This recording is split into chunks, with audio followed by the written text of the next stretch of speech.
The 105th Squad is a costuming group formed for cosplayers by cosplayers. We are a 501c3 educational charity focusing on costuming and prop making. The entire group thrives by working together under our ideals of fun, passion, creativity, and charity. Welcome to the 105th Squad What Is a Series.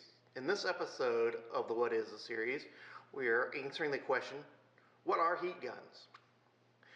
On the mat in front of us here we have two examples of a heat gun.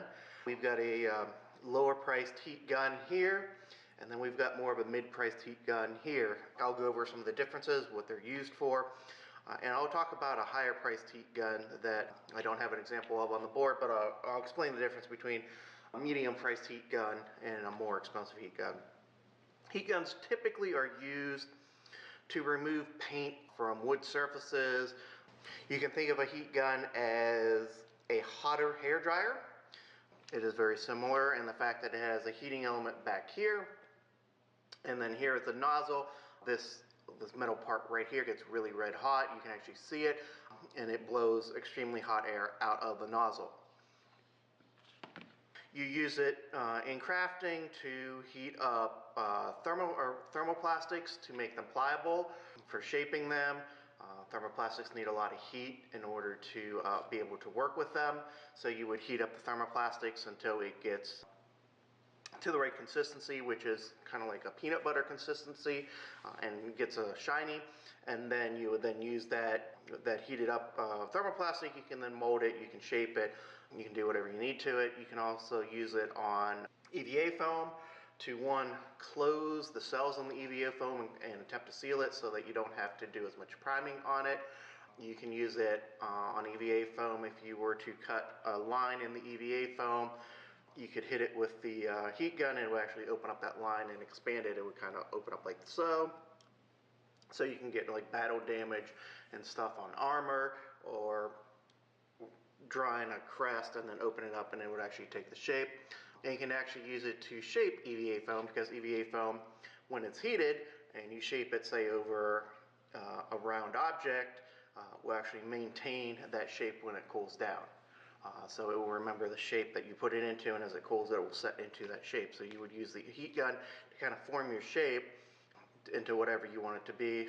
In one of the other What Is a Series, when on EVA foam, I showed a helmet that I had made, and that helmet was actually formed using a heat gun to actually get the shape. Here is that helmet. Again, the heat gun was actually used to get the roundness of the shape. You heat it up, you kind of form it, and it allows you to then pull the pieces together and maintain a round shape so that you can actually use it as a helmet. This particular low-end heat gun here is one that we use in our tutorials and our workshops.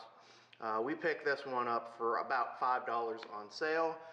It is a good heat gun, but I don't expect it to last up to a lot of prolonged use. I expect it to stop being usable, at some point in the future, but for $5 that I got it on sale, it is a very wise investment. And in fact, I picked up, I believe, 8 of them at one time just so that I have a bunch of spares. 8 at $5 equates to almost one of this medium level heat gun.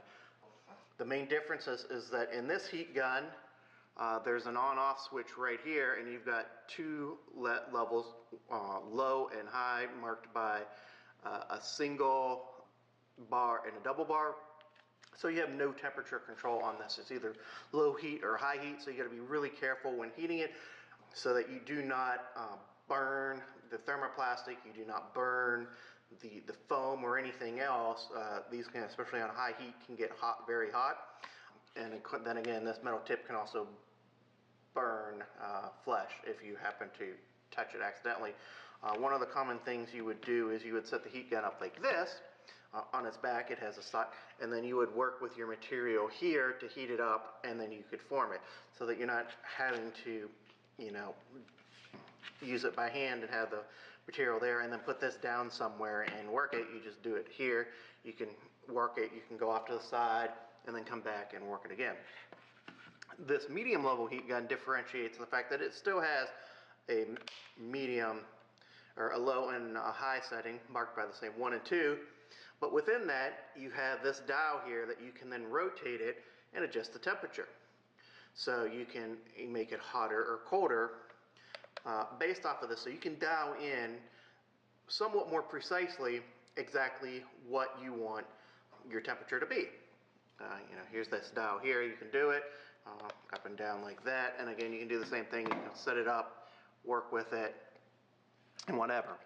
A high-end heat gun will allow you to actually type in the temperature. It has an LCD display and a plus and minus, and you can actually set it. So if you want 400 degrees, you type that in. If you want 1200 degrees, you plug that in, and that heat gun will handle that. Where this is a $40 heat gun, a heat gun like that can run you $100, probably $200 or $300 along that line.